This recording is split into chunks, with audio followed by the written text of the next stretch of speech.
pumunta tayo, lubog pa yung araw ngayon. Pagbaba natin na. At least may araw. Tapos na kami kumain. Tapos dito na po tawid. Yan, pinagtatawanan namin yung katangahan namin.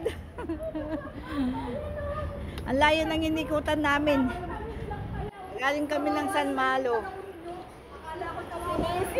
Sinisi yung pinagtanungan. Kayo nang nilikuan namin. Dapat lang pala nung crossing yung yung pagtawid mo pala, tataas ka lang, makanan ka pala. Nagkaliwa kami. Baka imbis na kaliwa yung, ay kanan yung sabihin niya, kaliwa yung pinuntahan. Ayan. Dito na kami sa San Malo. Naganap kami ng kainan, kalating oras kami naganap.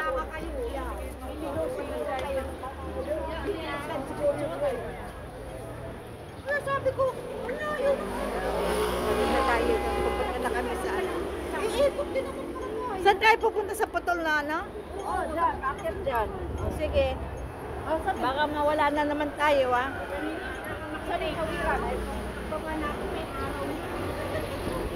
Katawid muna tayo, yan.